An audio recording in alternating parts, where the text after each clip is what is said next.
Hi everyone, I'm back today with another video, this time for Spellbinders, and today I'm using two sets. I've got the Peace and Joy stamp set and the Folk Song die set, and I'm going to use both to create this fun, bright, sort of folk inspired Christmas card.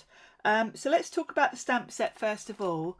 It's got a couple of really big elements. You've got peace and joy in the sort of big letters, then you've got lots of smaller sentiments, and very cleverly you've even got on these larger letters down one side are some little elements like the P's got hearts. You have got a stamp that works with those, so if you wanted to colour those in and layer them, you can do. I'm keeping it simple and I'm going for quite bright colours, so I feel that I don't need to add another colour to each letter.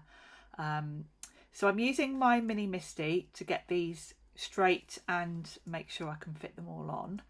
I'm using a 4 1/4 by 5.5 inch card here, and my ink pads are just off camera actually, but I'm using Concord and 9th ink pads.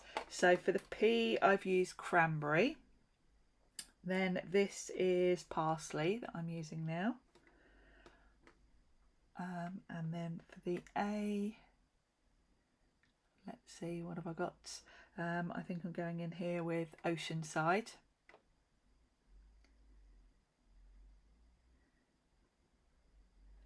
Then Honeysuckle. And I'm double stamping this one, it wasn't quite strong enough. I also inked it up with the wrong colour. And then finally I'm going in with Clover, which is a slightly darker green.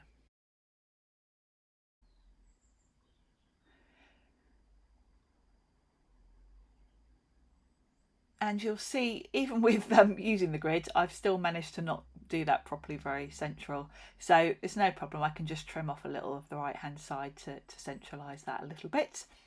And then I've cut a piece of coordinating card. I'm going to match the cardstock that I use for the die cutting kind of with those colours that I've used for the stamping. So I'm putting a piece of sort of dark teal as my background, and then I'm going to grab some cards to kind of follow those colours for the inks, and then I can do all my die cutting and it'll all kind of tie in. So in this die set you've got well, you've got lots of options actually, because all of the elements have nice kind of cut out pieces, and if you want to take the time you can paper piece back in with all of these.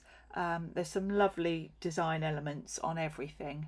I'm actually going to limit my paper piecing just to the sort of tail element, because I've got that nice sort of teal colour card in the background. I feel like it looks quite nice actually with the pink, that, you know, where there are cutouts you'll see that through anyway, so I don't feel the need to go back in and piece in. Also, I haven't really got the patience. So I'm doing all the die cutting and then just working out which elements, because you've got a lovely leaf as well to pop in its beak.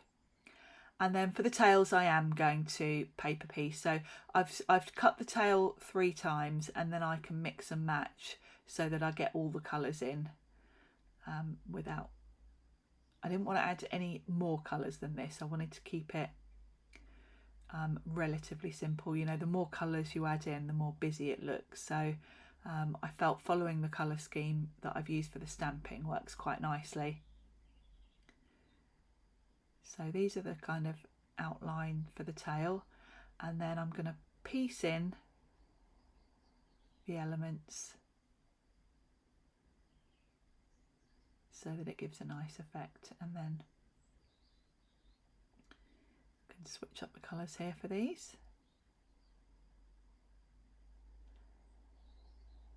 You definitely want, if you haven't got one, you definitely need to invest in a pickup tool. I've been doing so much die cutting the last couple of weeks for TV shows and stuff where I've had really little elements, like I've had animal dies with eyes and things like that, and I could not cope without my so that's my card tool finished. I'm really pleased with how it turned out and the colours I've chosen. I think next I want to do one in kind of red, white and craft, because I think this would look lovely in those colours. Thanks for watching. I hope you've enjoyed this video. I'll put details of all the products I've used in the description box below in case you're interested in getting any of them. Thanks again for watching, and I'll see you soon. Bye.